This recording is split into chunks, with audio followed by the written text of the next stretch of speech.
truly speaking, you can understand that if you want to learn anything, the short 5 days course is not enough. But still, I think our overall idea is that we touch up many aspects of fluorine chemistry so that many things can be done. As a course coordinator here, even my expertise was not completely in fluorine chemistry, so I involved like many other faculties, Dr. Ravi, who is the today's speaker. He very kindly agreed to talk on some aspect because his expertise fall in that area. And we so far so we have looked into some chemistry aspect how fluorination can be done to like so what Dr. Madhuri talked yesterday. So from there, today's idea is to that Dr. Ravi will talk to you about metal catalyzed fluorination reactions. So and I'm very thankful to him for helping me out to complete this workshop well. So Dr. Ravi has a very good experience. Dr. Ravi completed his bachelor's from University of Delhi and then followed by master's again at the University of Delhi with organic chemistry as major. In 2012, he completed his master. Then he did his PhD from CDRI Lucknow, one of the premier institute for medicinal chemistry research. After completing his PhD in 2017, Dr. Ravi moved to Scripps Research Institute at California, USA, where he worked from 18 to 19, about more than a year. Then he moved to Harbin Institute of Technology, Shenzhen, China. This was just before COVID. This was in November 2019. So I can imagine what he has experienced over there. But then it was good that he could work there for 2 years, like sometime online, offline, and then followed by that, he's recently before joining Naipur Mohali at our department of medicinal chemistry. He was at University of Bern, Switzerland, where he worked on photoredox catalysis, radical chemistry, sustainable chemistry, and synthetic method developments. Since January 2025, Dr. Ravi is at our own institute, and I feel really pleasure talking to him about his expertise in photoredox chemistry, radical chemistry, and we plan to like work together on several aspects. His research interest lies in the development of improved and practical synthetic methodologies, synthesis of complex organic molecules which has medicinal applications, development of catalytic strategies which are mostly by light, electricity, and mechanical energy aspects, so that his lab want to develop sustainable approaches for this drug discovery as well as chemical synthesis. His areas also lies in the asymmetric synthesis, organometallic chemistry, organoboron chemistry, CH activation chemistry, and that is why I really asked him to give a talk about metal catalyzed fluorination reactions. So with this, I would like to invite Ravi to talk to you. Yeah, thank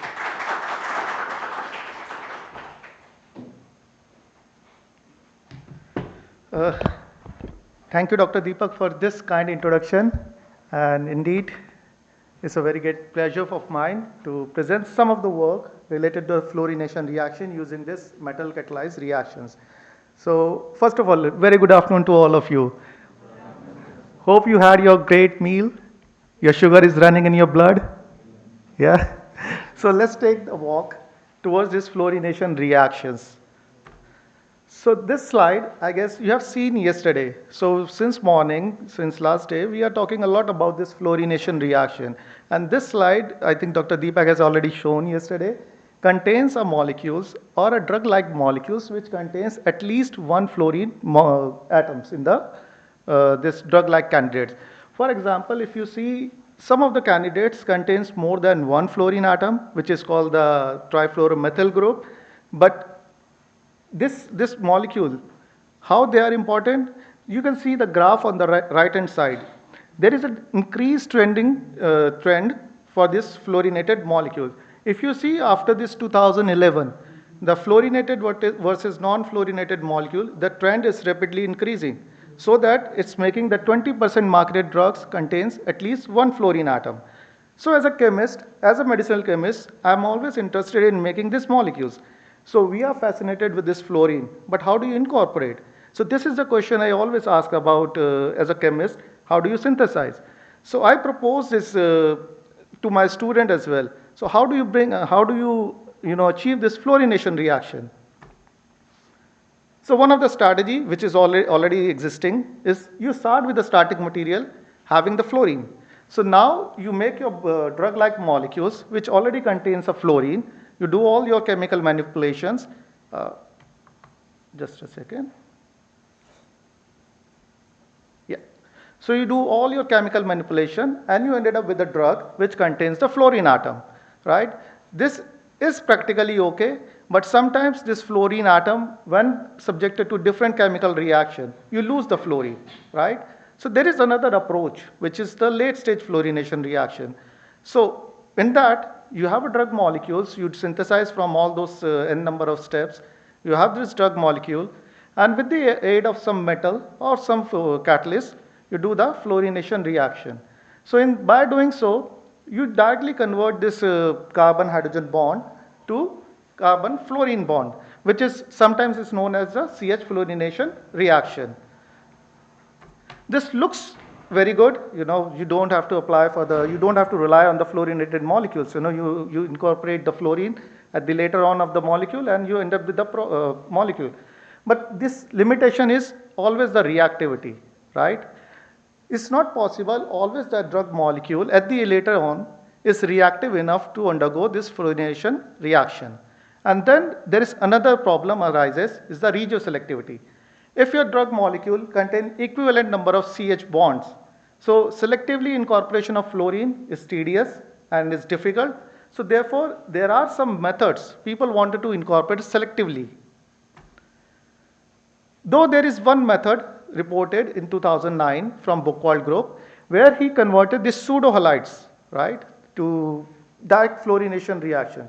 So just converting these pseudo halides with the palladium catalyzed reaction in a very extensive or a bulky phosphine ligands, you can get the fluorinated molecules. But again, this is very challenging. You have to synthesize all these ligands, you have to maintain the conditions, this harsh reaction condition, 80 to 130 degrees. So people wanted to incorporate the mild and the sustainable methods. So one of the strategy to incorporate the regioselectivity is the directing group strategy. Now what is directing group strategy? So you have a substrate, for example, which have a carbon-hydrogen bond you want to functionalize or you want to make the fluorination, and there is a directing group, which is a basic group which coordinates with the metal and make this kind of a species where you have a metal inserted into the carbon-hydrogen bond. Then now you can do a number of functionalization. For example, any fluorinating reagent which insert into this carbon-metal bond, and then you have this carbon fluorination at a regioselective position. So this strategy is very promising. People explored a lot in this direction, not only for the fluorination reaction, for introducing the different kind of functionalities. For example, if you look at this directing group coordinates with the metal, right? And then directing this metal to insert in this bond, making this kind of a cyclometallation species. And then after removal, ligand exchange and reductive elimination, you have this functionalization. So now look at what kind of functional group act as a directing group. You see on the right hand side, a nitrogen containing basic group. Any molecule, any atoms have the electron density, can coordinate with the metals, and then direct the metal to insert into the CH bond. So by doing so, this aza-indoles, pyridines, pyrimidines, triazoles, this oxidizole, thank you, and this pyrazole, and this benzothiazole. They all contains at least one nitrogen group, right? They are all basic, they can coordinate with the metal center, and then therefore they are pretty good for the directing group strategy. Now, apart from the nitrogen, there are some weak coordinating group. Why weak coordinating? So they don't want to share their electrons, but still they share the electrons with the metals and then act as a weak directing group and undergoes the CH activation reaction. For example, this ketones. Ketones contain the oxygen center, which is a less basic, but still coordinate with the metal, and in some reactions you can have the CH activation with ketones. Similarly, you have this carboxylic group, ester, amides, and even these carbamates. They all connect as a directing group and then undergo some kind of a CH activation reactions. Apart from these groups, some other groups, for example, this hydrazine, nitriles, urea, in some of the cases, they have been utilized as a directing group functionality to do different kind of a reaction. But for our interest, our strategy is to incorporate fluorine, right? Why fluorine? Because we have seen fluorine is a very good molecule. But fluorine exists in two forms. You might have seen yesterday, fluorination. The fluorine, introducing the fluorine atom can be done by a fluoride ion, which is a good source, right? So commonly source is silver fluoride, is a very good fluoride source. And then the cesium fluoride and even the HF pyridine. They are very good fluoride source. But the problem with them, they do not undergo the oxidative addition with the metals. So people started to look out for some electrophilic fluorinating reagents. For example, one of the best reagents is select fluor. Now look at this structure of this select fluor. The fluorine is directly bound to the nitrogen atom, and the nitrogen atom contains the positive charge. So this bond is very weak, easy to break. Now the fluoride acts as a fluorine positive. Because the resultant negative charge is stabilized by the nitrogen atom, and therefore they are very good source for the fluoride ion. Similarly, there are another reagents which is NFSI. Again, the fluorine is an electrophilic source. The negative charge is stabilized by this 2-sulfonyl group and is a very good solid. So you can easily set up your reaction with this reagent. Then people later on develop another reagent which is NFPTI, this fluorinating pyridine, and they all work as a directing group strategy as a fluorinating reagent. So then what about the metals? What metals are very good for this kind of a reaction? So basically all these three atoms which are highlighted are very good for this CH activation reaction, and in particularly palladium and rhodium and ruthenium. They are best choice for the CH activation reaction. They are low valent transition metals. They undergo easy for the oxidative addition, and then they can easily have the multiple oxidative stage which is required in the CH activation reaction. So people explored this a lot in a CH activation reaction. So let's take first example for the fluorination reaction via this directing group strategy. So Sanford in 2006, he utilized this pyridine containing molecule for this fluorination reaction using this palladium catalyst. So by just doing the palladium catalyst and this pyridine as a fluorinating reagent, he could get the product with a microwave at 150 degrees Celsius with the monofluorinated product. So the yields range from 50 to 30, it's not bad, but for the starting point, it's a very good strategy to incorporate monofluoro group.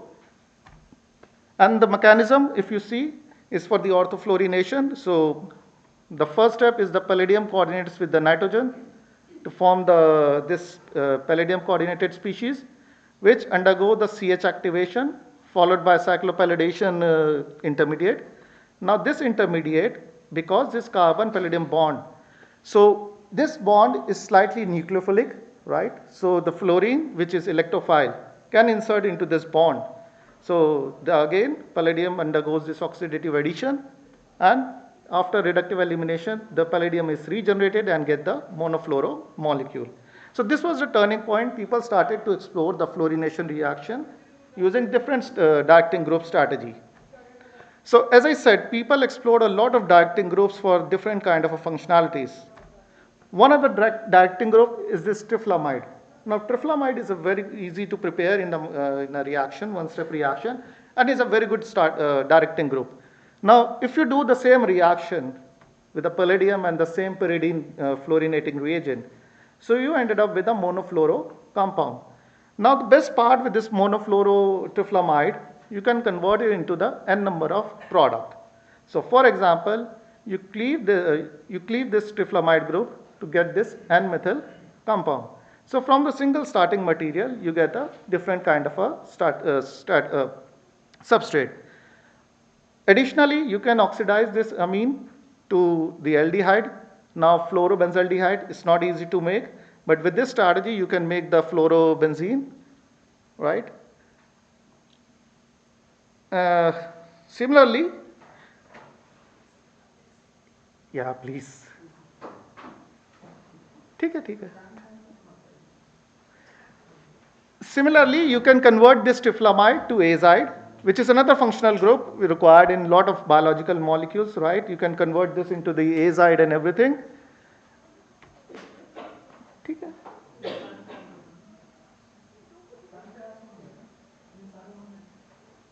वो बाहर से ही होंगे. हाँ हुआ.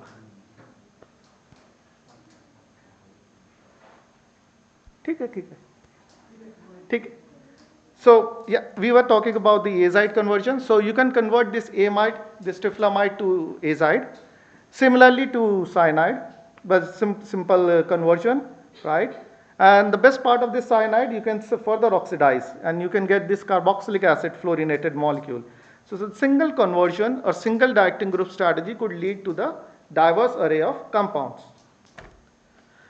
Now next comes with the phenol containing compounds. So we have seen this triflamide is a very good directing group, but phenol, which contains this pyridine, this again acts as a directing group for this CH fluorination reaction, right? That is fine. I think it's just hot. Yeah. So again this phenol containing molecule which has this pyridine as a directing group, suitable for this CH fluorination reaction, again with the palladium catalyst with this NFSI, which is again another fluorinating reagent.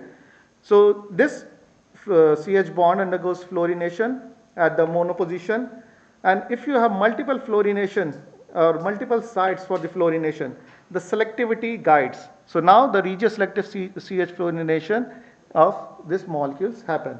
So this strategy is pretty attractive because once you have this fluorination reaction, you can cleave this ether bond to get this phenol containing fluoride molecule. Again is a very attractive strategy to get this fluorinated phenol molecules.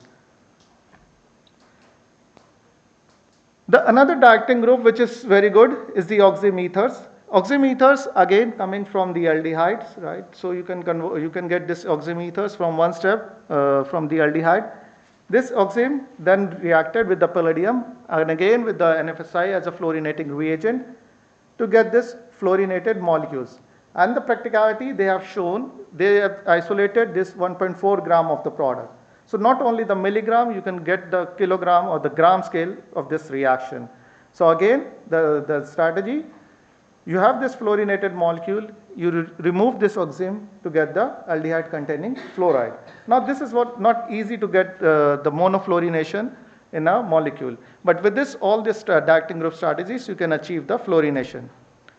But then people later on explore the bidentate strategy. So instead of using one nitrogen group,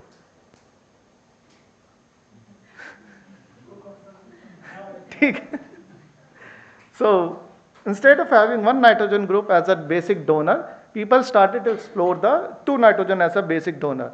Why? Because they can stabilize this palladium catalyst very much. So instead of one, the two can coordinate with the metal and can guide the CH activation reaction in a selective manner. For example, in this case, this amino acid derivative was subjected for this fluorination reaction using select fluor as a fluorinating reagent, and then they observe this regioselective or the enantioselective fluorination reaction. So if you look at the mechanism, again the coordination with the palladium of this two nitrogen takes place to make this intermediate. Then the base subtraction followed by CH activation form this carbon palladium bond. Now in this carbon palladium bond, this fluorinating reagent insertion takes place to get this kind of intermediate in a regioselective manner, and then the reductive elimination followed by deprotonation get the product. They observe the single diastereomer in this case.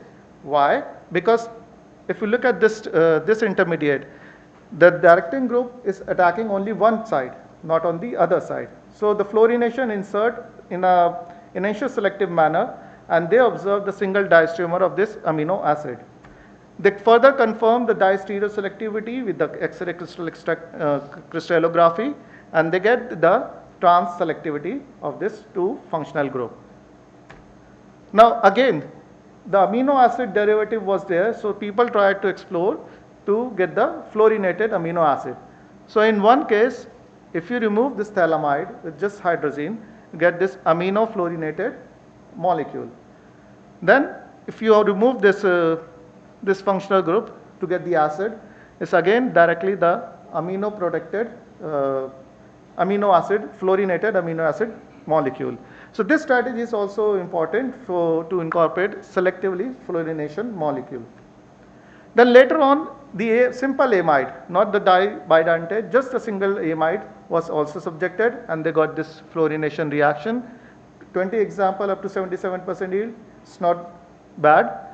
Then later on, people started to check the influence of the ligands. So because the ligand plays sometimes the important role in directing the CH activation reaction.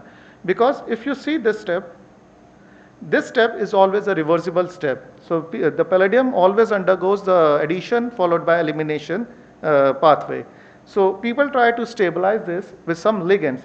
So in this case, this ligand 1 tries to stabilize this palladium catalyst, and then they get this 18 example up to 79% yield with the selectivity of the opposite selectivity in this same reaction. Then again, people wanted to explore the strategy without the directing group. So if you notice, the starting material already has some kind of a directing group which is directing the metal for the CH fluorination reaction. Later on, people wanted to make a directing group in situ, which is sometimes called the transient directing group in a reaction center, which does its jobs and after the reaction can be removed in a similar pot. So one of the transient directing group is this amino acid derivative, which reacts with this aldehyde, so in situ form this imine. Now if once the imine is formed, this is a simple stage for the CH activation reaction where imine nitrogen act as a directing group, and then CH activation takes place for this aliphatic carbon. So look at the mechanism. This directing group, this aldehyde reacts with the amine, this amino acid transient directing group to form this imine in situ. Now this imine undergoes this coordination followed by CH activation with the palladium, and then the fluorination takes place at this position, and then removal of this transient directing group and palladium gives the product without having the directing group in the molecule. So this strategy is very impressive. Without the directing group, you can convert the directing by some simple manipulation. You can convert the functional group into a directing group and then can remove from the same pot. So again, looking at this strategy, people try to explore without the non-directing CSP3 CH fluorination reaction, where they just took this amine, the simple amine, which reacts with some kind of a this directing group. For example, this aldehyde. Now this aldehyde have this amine followed by this hydroxy group, again a bidentate ligand, which coordinates with the metal and directs this CH bond to be activated and then perform the fluorination reaction. So again, simple amine, unprotected, nothing is a directing group, converted inside the pot, and then fluorination reaction takes place. So again, the mechanism, if you see, this transient directing group is reacting with the amine, forming the imine, and then you have this hydroxy group, nitrogen, which easy to coordinate with the metal center. So first coordination followed by this fluoride ion fluoride source insertion, and then removal gives the product. So this is easy to hydrolyze, so therefore it's not consuming in the reaction, and just 20 mole per sometimes 50 mole % is required, and then do its job. So this strategy is also important to convert a functional group which is not a directing group to make this directing group strategy inside the one pot strategy. So later on, people were already, established a lot of method with this CH activation strategy. While the emergence of this radical chemistry, people tried to explore how does this fluorination can be achieved with this radical intermediate. So people tried to explore this radical generation via different method and then capturing it with the fluorinated reagent to go the fluorine atom transfer reaction. So by doing so, you can incorporate fluorine atom in a aliphatic system and get the fluorinated molecule.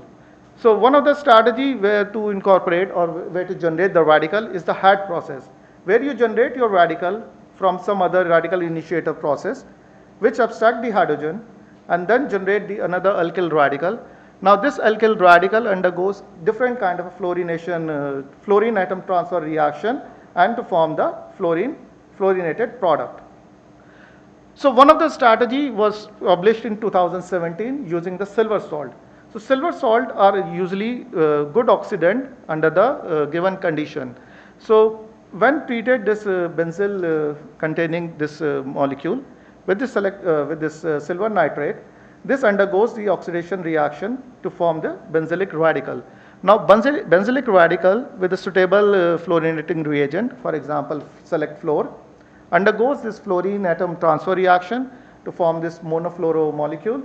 Now because of this one hydrogen already present in a benzylic position, this undergoes second oxidation reaction to form another stable benzyl radical, which again undergoes second fluorine atom transfer reaction to form the difluorinated species. So in a single conversion without a directing group, you can get the difluorinated molecule at the benzylic position. The problem with this radical process is the selectivity. So people wanted to explore how we can achieve the selectivity. So one of the strategy for the selectivity issues with the radical, if you make the more stable radical, for example the benzylic radical or tertiary radical, you can resolve this selectivity issues. So in all these cases, people always ended up with the benzylic radical species, which undergoes any one of the kind of a radical intermediate species undergoes the fluorination, so either the monofluoro or a difluoro species, and they ended up with a product.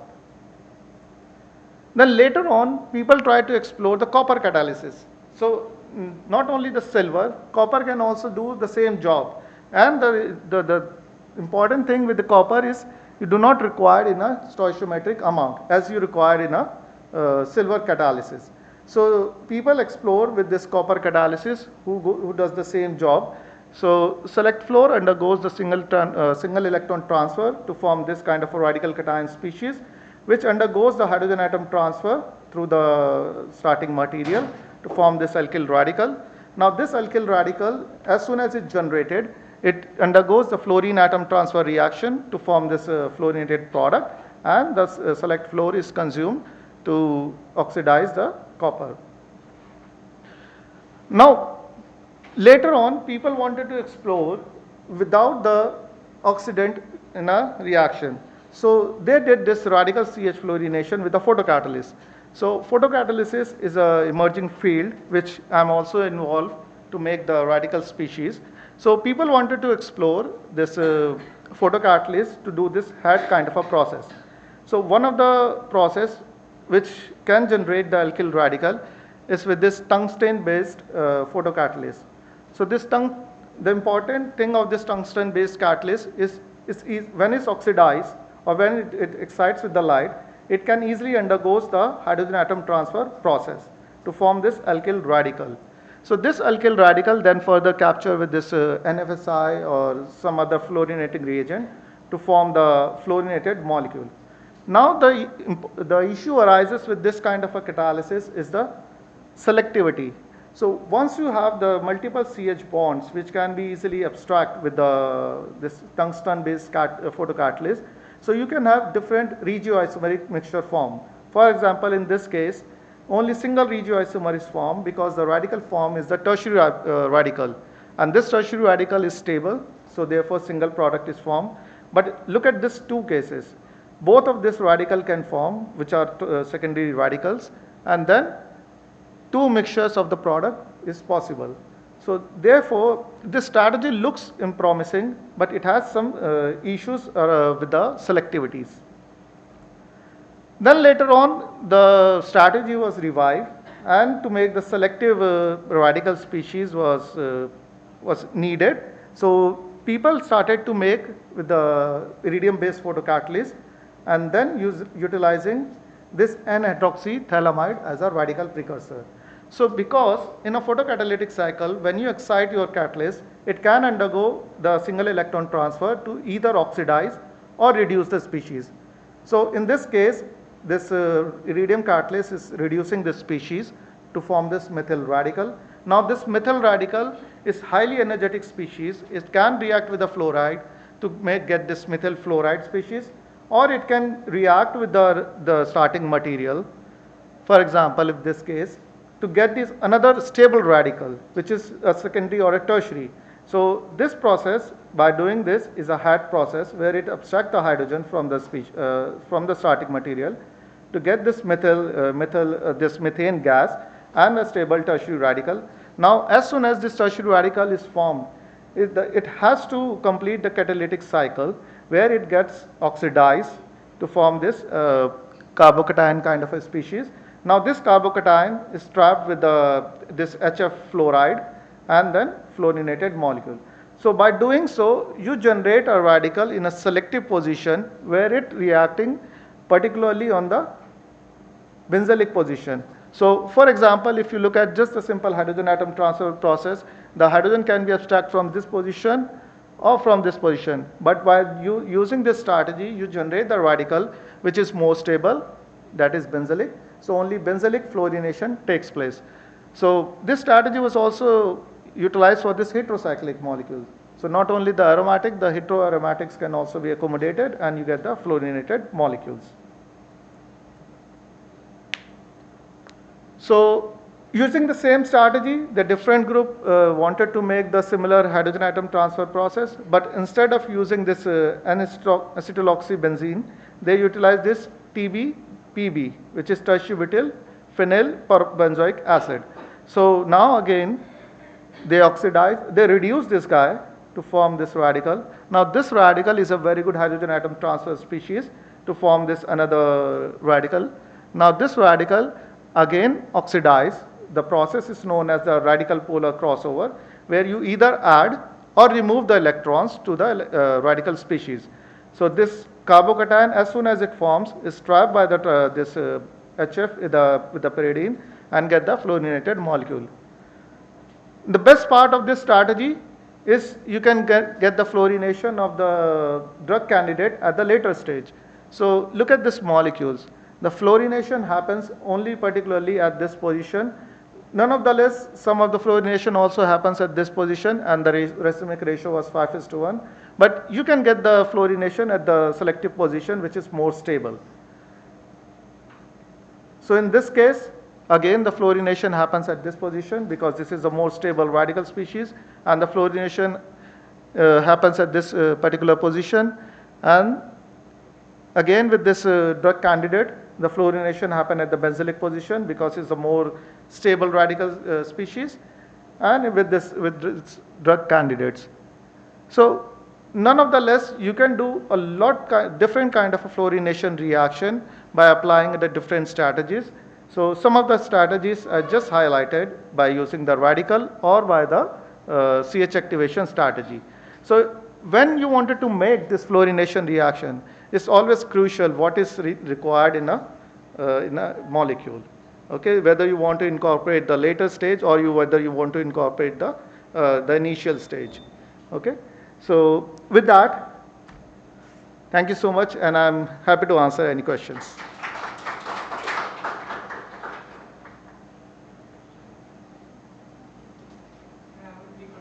Yeah, yeah.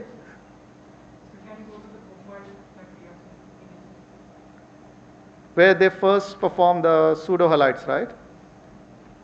Yeah. So here you have highlighted that in another expression where you have compared two types of agents, cesium fluoride and other agents. Mm-hmm. Then you said the cesium fluoride cannot undergo the oxidative Addition, yeah. So how these So they did not mention about the mechanism. It's just a serendipity Because oxidative addition is the first step during in any a catalysis. catalysis reaction. Yeah. So here also they will do. So I assume the palladium is inserted into the OTF bond, right, and followed by some ligand exchange or something. It just forming this carbon fluoride bond. So therefore, it was the serendipity, and they marked the first conversion of the pseudo halides. But it's not later on. People never explored this direct fluorination reaction. So yeah, Second one, sir, one more problem you highlighted over here, that temperature, right? yeah. Is required 80 to 130 degrees. But the majority of reactions that you showed, in case of tetraamide and all these things, there also people are using 120 and 120 degrees Celsius temperature. So how you can see through this phenomenon? So these kind of a reaction for CH activation, as I say, if you look at this mechanism, so the first step is the substrate coordination followed by CH activation or cyclopalladation. This step is always crucial for this CH to achieving this CH activation reaction, and this step is reversible, right? So to make it in a forward direction, people make higher temperature of this reaction. But it's not necessary. You cannot do the reaction, this directing group strategy at the lower temperature. But in some cases, yes, you do require a higher temperature. For example, in this case. And the third question, sir, in the radical chemistry, where you Yeah. showed the silver versus Copper. you compared copper, right? Yeah. So during explanation you said like silver fluoride, silver nitrate, right? Yeah, it's silver nitrate. Silver nitrate. So you said like is it for in stoichiometric amount? In some cases, yeah. Okay, but here in Yeah. all things are in catalytic amount, right? In catalytic amount, but most of the time, so for example, this radical formation with the benzylic. In this cases, yes, it's a catalytic, but most of the time it requires in a stoichiometric or sometimes super stoichiometric, because you are oxidizing this benzylic radical 2 times, right? So they require this in a stoichiometric or super stoichiometric amount. Yeah, that's the issue with this silver catalysis, right? But yeah, you can do some reaction, for example, this one with this catalytic amount. It's not, you cannot do this in a catalytic amount, but most of this time they require this in a stoichiometric amount. Yeah. In that drug, that fluorination, there was a there was energy excess. Fluorine was stored in a stereolexately manner. Uh, That one, that's this one. so that way it is all very mostly stable. Given, No, it's a diastereomeric ratio. yeah, but still like there is a it's 5:1. It's a racemic ratio of fluorination this versus fluorination at this position. Okay. So because this is also a stable radical, the tertiary radical, which can undergo the radical addition, fluorine radical addition. Means that the one at the very position, it was selectively only. Selectively, yes. Selectively forming in a 5 versus 1. Because the radical has to gain the stability. So benzylic radical is more stable than the tertiary. So My question is that fluorine, that two forms, right and dash form. yeah. So only one form. No, they got both the diastereomers. I think they did not mention about the diastereo selectivity, but yes, in practically you get the 2 diastereomers. Yeah, the delta as a molecule we have synthesized in the first year, right? Yeah.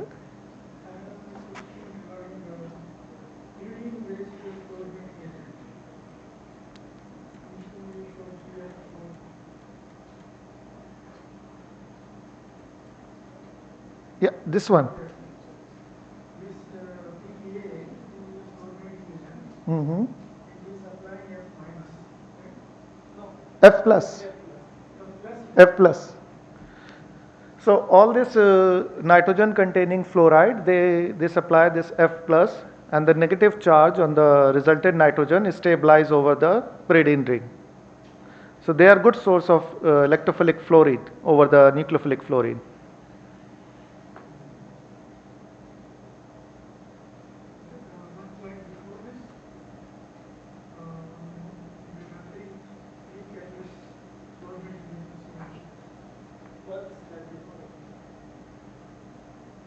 Yeah, this one. NFSI. Mm-hmm. NFSI is applying F plus. No, F plus, yeah. F plus. Because if it supplies the F plus, the negative charge is on nitrogen. Now, because of this 2 sulfonyl group, the negative charge is stabilized over to this sulfones, and therefore this negative charge is stabilized. So it's a good source for the fluorinate F plus. There are some reagents like, for example, this DEPSO or DBU fluorinating reagent, yeah, where you have this positive charge on nitrogen. Something like select fluor. Yeah. So do you have any of these like catalyzed things you have planned everything in the lab for fluorination For reaction? fluorination, I'm planning one fluorination reaction. So not only to make the fluorinated, but to make the sulfonyl fluoride. Sulfonyl fluoride is a very good strategy for this click reaction. So recently, this Sharpless has introduced this SUFX chemistry, which is sulfonyl fluoride exchange click reaction. So you can do n number of chemistries with this sulfonyl fluoride molecule. So what I'm planning to make the direct fluorination, direct trifluoromethylation, and sulfonyl fluoride formation. I think I will say those all are the best molecules. These are the good molecules, and especially I'm attracted towards this late stage strategy, right? So where you generate the radicals which abstract the hydrogen atom transfer, and then the resultant radicals, at the late stage you can do the fluorination. So I'm particularly interested towards this kind of a reaction synthesis or reaction development.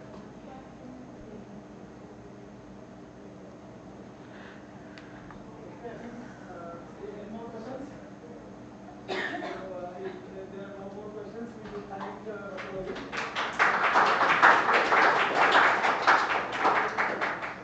And I kindly request Professor Bharatan to thank Dr.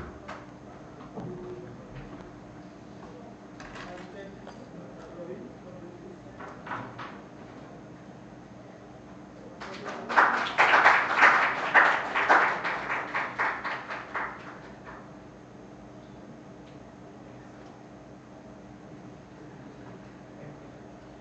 So we will take a